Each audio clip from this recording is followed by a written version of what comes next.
Do you ever feel confused that you think your boss might be toxic, but maybe your work colleagues around you enable that bad behaviour? So you end up feeling very confused. Hey Danny, just had a big order that's come through. Need it sorted by midnight tonight. But it's 4:58 and I've got a dinner reservation at 6 o'clock tonight.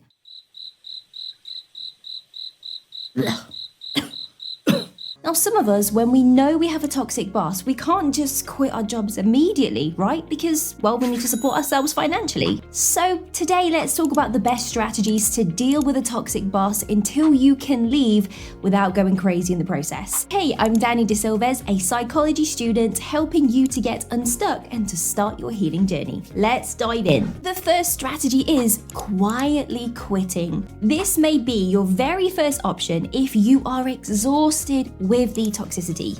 If you feel utter relief imagining never stepping foot in that place again, then start quietly quitting.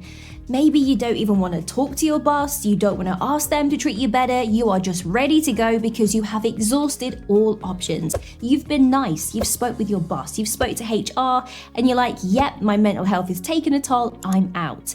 Now, if you are dreading to go to work, if you feel anxious in your stomach, and you are constantly daydreaming whilst you are doing the job, this is going to affect your ability to work. Now, this is a huge issue that so many people face, but they continue to stick in a toxic job. Why? Well, let's get into that deep psychology later on in the video.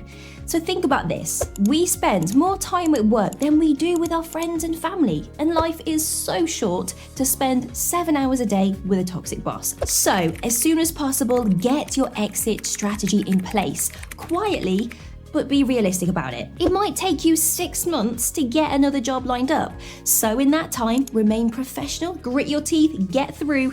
Now let me tell you, resentment builds quicker when you start to see a way out. So you need to control your emotions during those 6 months. Because if you tell your boss you are thinking of leaving, he or she could make those 6 months of your life a living hell. Starting the day with regret and anxiety will eventually take a toll on you physically. So you have to take action. No job is worth your mental health, and you are not defined by your job, and sadly, the moment you hand in your notice, the company starts to replace you. In short, you have to do what you need to do to work, get your money, and then you go home and enjoy life. Whilst you are quietly quitting, remember all of these problems are no longer yours. They're not your monkeys, not your circus. So let's talk about what you need to do to not lose your mind in the process when you start quietly quitting. Recognize abusive behavior. A toxic person is simply just an immature person. They love to exploit other weaknesses for their own control. Now, bullying can happen in the workplace even if no one's raising their voice. And when you know the signs that you have a toxic boss, it reduces your fear.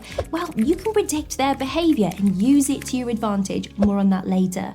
Some of the signs that they are toxic is the heavy narcissistic traits, always demanding praise, little empathy for others, envious of everyone, and always on the go. And let's not forget zero communication skills, leaving you out of conversations on purpose, never making time for your one-on-ones, and never letting you speak, maybe even rescheduling your meetings at a minute's notice just for your inconvenience. They will try to intimidate you. They will not say hi or bye at the end of the shift, they just give you this intimidating look. They will talk to you in passive-aggressive tones, all to get you to feel awful about yourself. And I'll give you some advice of what to do in these moments to gain back your power in just a minute. So a toxic boss will always try to undermine your expertise. They want to make you look like an idiot in front of other workers and customers. They will deny or delay handling your paperwork or even arranging your holidays. Now, it may not be just you they are abusing. It could be the whole team, but sadly, not everyone will speak up. So remember, this person is not going to change, and it is not your responsibility to get them to change. Yes, you can go to HR, and I do recommend it, but if this person is a narcissist, they will be able to conjure up their charismatic powers and win over HR, which will lead me to Stoic Professionalism. Never go head to head with this person. Grit your teeth together and carry on. Smash your work goals. Do what's asked of you, nothing more. No extra time without getting paid. Document your work and refrain from people pleasing. If you grew up trying to please your parents and they ignored you, naturally we have this in us to people please everyone to win approval of people, and you will do this at work. So to help with this, Imagine your future self who's going to look back and say, well done. Those past 6 months were really tough whilst you were looking for a new job, but you pulled through with your professionalism and you didn't make the situation worse. Well done, I'm so proud of you. So imagine you are trying to make your future self proud and stop people pleasing. So stay out of drama by avoiding it. Don't engage with this boss. Don't react. Don't talk to them. And if you do, make sure it's factual. It's never anything personal about yourself because they will try to use it against you. And if they are abusive to you and say hurtful things, you simply walk away. Don't even acknowledge it. Remember I said that you can predict a toxic person's behavior? Well, use this to your advantage. A toxic boss will always try to set you up for failure. They want to see you panic. They want you upset. They want you to struggle because they thrive off that. So don't give them what they want. Remain calm. Inside, you may be internally screaming and you've got to give yourself a 10-minute bathroom talk to hype up yourself to get through, but you owe it to yourself, your future self, to get through the month, get your paycheck, pay your bills, and go home. It's as simple as that. You can do this. You are a strong woman. Ignore your boss. He's not that bad. How many hours until I can go home? 7 hours 45. Danny, are you crying in the bathroom again? Don't be scared of them. Your well-being is more important than your job. So please focus on your confidence and your self-esteem. Whatever negative things they do or say, it does not define who you are, okay? These toxic bosses, they will feel insecure around you because, well, you're going to have something that they don't. You could have respect from other people. You could have job success and work-life balance. You're humble, you're friendly. You have something that they don't have, so they like shutting you down. And if you fear this person, it gives them power and they want you to feel powerless. Every time they belittle you and that fear creeps in, come back to this video and remind yourself of how incredible and hardworking you are because you really are amazing and I appreciate you so much for how hard you are working and pushing through. You are bettering your life and I'm proud of you. And if you could do me a favor and support this channel simply by subscribing, liking, and posting your comments below, it's free to do so. It will help grow this very tiny channel of mine, and it will help get more people to become unstuck in life and start their healing journey. Firmer boundaries. Now imagine you've just laid new AstroTurf on your football pitch, and you need to keep everyone off that AstroTurf for 24 hours for the adhesive to do its thing. So you build a fence with 4 walls around the pitch. Now if one of those walls is damaged, people can get in and ruin the pitch. That's how you need to see boundaries. If you are lacking boundaries in your personal life, people at work can walk through that broken fence and they will end up twerking all over your new AstroTurf. So you need to practice boundaries in every relationship. You need to be firm with who you are, what you believe in, and be firm on your consequences inside and outside of work. And I totally get this. It's very uncomfortable when you start laying down boundaries for the first time. And it might be uncomfortable for the first 20 times, but one day it does become second nature and you won't feel that anxiety. Now, when we are fluid with our boundaries, we actually become more attractive to toxic people. It sucks. They can see that we don't give them a consequence for their bad behavior. They know that we are people pleasers, therefore they know they can get away with it.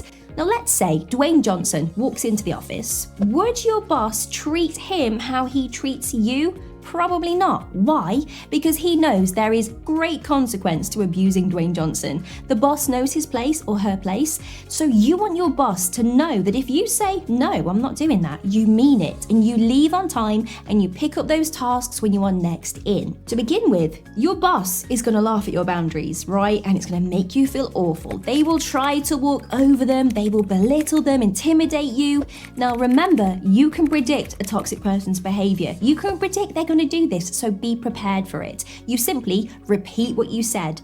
No, I'm not staying late tonight. I have things to do. I'll see you tomorrow and I'm not answering my phone on my days off, so stop calling me and asking me to come in when you didn't plan the staff rota for a Saturday. Now, the more that you enable bad boundaries, the more the boss assumes that you will do anything at a moment's notice. You are literally saying, abuse me, I don't mind. Now, what really sucks is many modern bosses just assume that their workers have the same passion about their career as they do.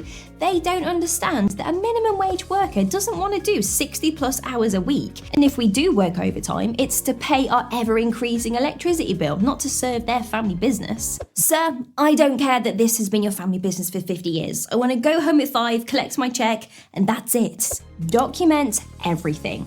Now, the more photos you have, the better, because toxic bosses, they will change things last minute. I once had a boss who did this. We had a new rota that would be printed out. It wasn't digital, which was ridiculous. So every time we saw the new rota, we had to take a picture of it on our phone because the boss would print out a brand new rota and not update anyone. So there was many times that I would leave my shift on a Wednesday, know that I had to come back to work for Monday, but then on Monday morning, I would have to have a HR meeting because I missed my shift on a Friday. So please make a note of everything that happens, date and time it. Write down if someone else was involved or if someone saw what happened, because you can do one of two things. One, send this note to HR for them to help you, or two, send this to your boss and tell them, look buddy, this happened and this happened.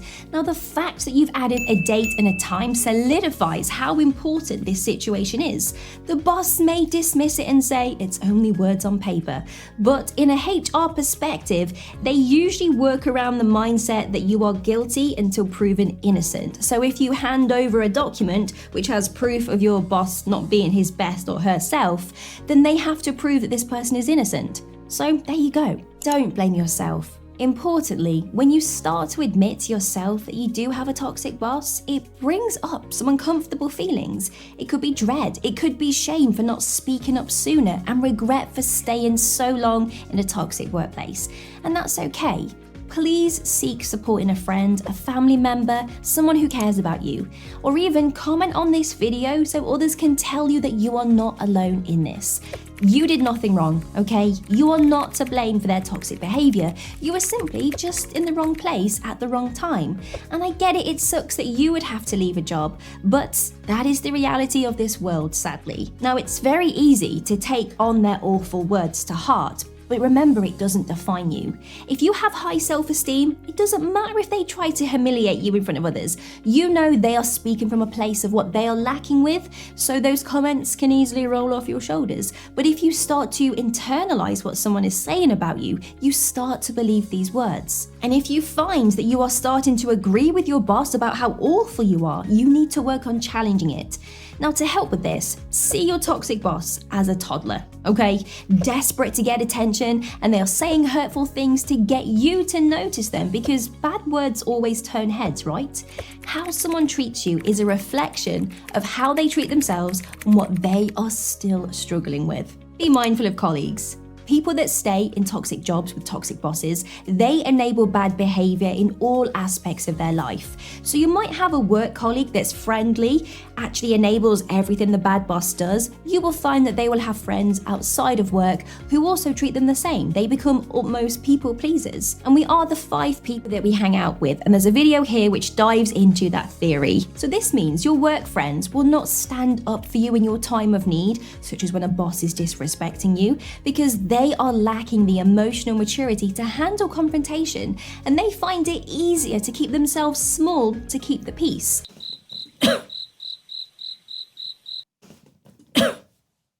Shelley, does he always do that? Ah, yes, well, if you don't do what he says, he gets, pretty angry. Oh, well, that explains why you never leave on time. Come to think of it, actually, what time do you leave? Well, I don't leave. I've been here since 2018. He gets quite angry, so I just prefer to keep the peace.